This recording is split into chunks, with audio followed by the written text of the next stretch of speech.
to set up the play. Now she gets it down low to Reef, a freshman. Now Bidwell has it, tries to make the pass, but can't get it anywhere. Go ahead, Sam. Excuse me. I'm just going to say it again. It seems like both teams are coming out hard, but both teams are lacking focus. And, I want to also state that Katie Reef, they were just saying a freshman, has seen a lot more playing time as we move on later in the season. She's done a good job stepping up, as has Michaela Sylvester. And, I believe Coach Bell is going to try to bring Reef. Is it Rife or Reef, Sam? Rife. Okay. I believe it's Rife. Katie Rife will come in next year replacing Ashley Hoopengartner, in my opinion. And, those are some big shoes to fill, but I believe she's got at least a determination in her. As Rochelle Kessie will go to the line. She puts it up and in. That'll give the Wildcats a 2-point lead. As number 33, Catherine Wilhelm checks in for the Lady Apaches. Kessie goes, setting up for her second shot. She puts it up and misses. That's Wabash with the rebound. Number 4, Short brings up the ball. She gets it down low.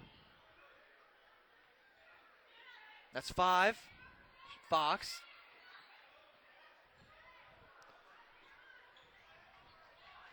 Number 4, Short has it. Throws it over to 5, Fox.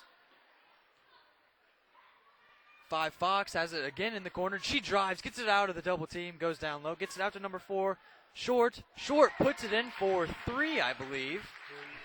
And you'll be just right, Chase. That was a beautiful shot. That really was. Hoopengartner now has it, taking it over to the left. And Sam, we were talking about Hoopengartner earlier, being a great leader, a great player as Katie Reef misses the 3. But Hoopengartner, not only is she everything we said, but she's in some of my classes. She's such a great student. And a great person all around. Yeah, and that's something that coaches look for as well is, how well you do in the classroom. As Hoopengartner hits the very difficult layup.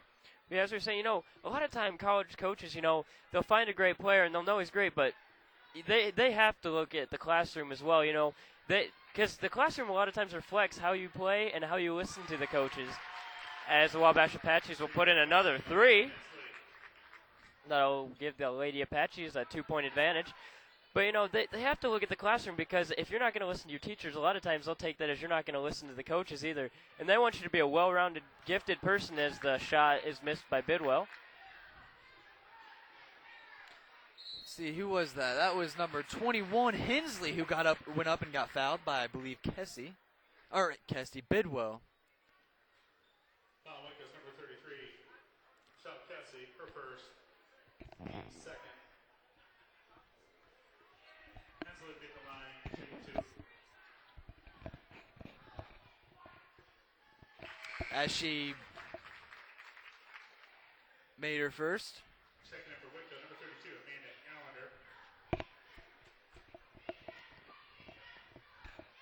Puts up her second and misses. That's Bidwell with the rebound. Just adding that long list of stats. Sylvester now has it. And Allender came in replacing Hoopengartner.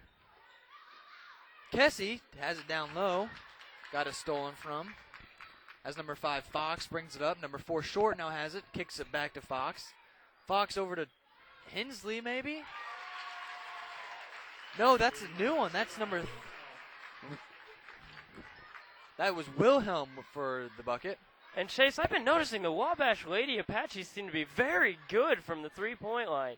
Three-point line, yeah. Beyond the arc, I guess I could say. Chase, have they missed one yet?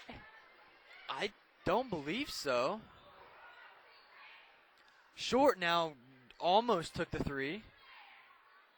Number 33, Wilhelm, throws it over to 21, Hensley, as she puts up the 3 and misses. Rife now has the rebound, kicks it up to Sylvester. I guess that last shot answered my question, Chase. Yeah. As the student section starts to get into it now. The chant, let's go Whitko. Rife now has it up at the top of the key. Well, not the key, but now she does. Kicks it over to Bidwell. Kessie, Bidwell now has it as she puts it in for two. I always get those two mixed up, Sam. That's an easy mistake. The only way you can really tell is who's shooting the three, and then you know it's Bidwell. Fox gets the hard foul from Bidwell. Foul, Whitko, number 44, Emily Bidwell, her first, team third. As they'll line up, and that'll be Fox shooting the three, or the free throw. Man, I can't talk tonight, Sam. She puts it up and is no good. As number 22, Paige Martin checks in for the Apaches. And Chase, something I want to imprint in people's minds is, we're talking about how the seniors have to be feeling and how, the teammates are feeling. But Coach Bell, he's been with these girls, I think, since their freshman year at least. And, he's grown with them. He's watched them grow not only as people, but not only as players, but as people too. And, I bet this is just as emotional for him as it is for the players. Well, Sammy's been with them since they were sophomores, but both of them did start as sophomores, and so he's definitely close to the two. As Sylvester puts up the last buzzer beater and misses. Well, Chase, I'm going to stick to what I'd been saying the whole first quarter. Both teams came out, fired up, but both teams came out and didn't have much focus.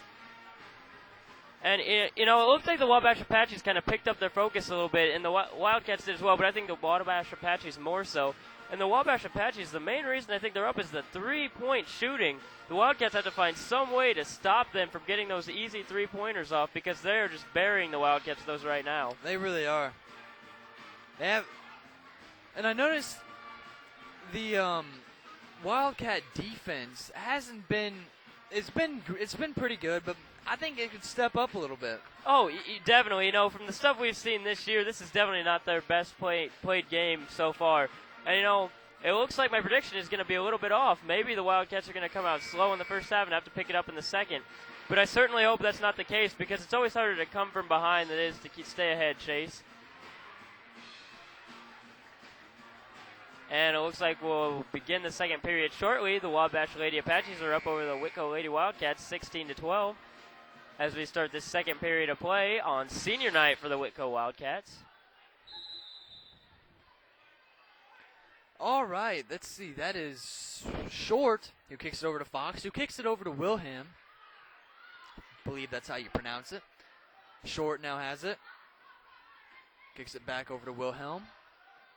Back over to Short. A Short fakes the three, drives, and puts in the two. That was some good ball handling by Wilhelm, did you say, Chase? Wilhelm, yep. Rife puts in the two. And that was a long... That was a long two by the freshman, Chase. All right, that's Short, who kicks over to Fox, who kicks it down to 23, Honeycutt. Short now has it up top. Makes the risky pass over to Fox as Fox air balls it. And here comes the Whitko Wildcat student section chanting air ball. Rife puts in the... Puts in the three. She's on fire tonight, Sam. It seems like she's playing much more confidently than she has in the past, Chase. And I wonder if she's realizing that she's going to have to step up for this team because of the lack of focus that they had in the first period of play. As that was Short who just hit the three. And the Wabash Apaches answered back quickly. Hubengarner bringing it up. Guarded very closely by Short. She tries a drive. Kicks it over to Bidwell. Bidwell almost loses it as Amanda Allender has it. Bidwell now puts up the two and misses. That's something you don't see very often from Bidwell down low. She's usually pretty accurate from down low. Yeah, she's usually pretty accurate from everywhere, Chase. It looks like the Wabash Apaches are playing her very well tonight. Rife has it. Kicks it over to Hubengarner. Allender has it. Up to Bidwell. Bidwell shoots the three and misses. Hubengarner misses the rebound That's 23 Honeycutt. Almost traveled. It was pretty close.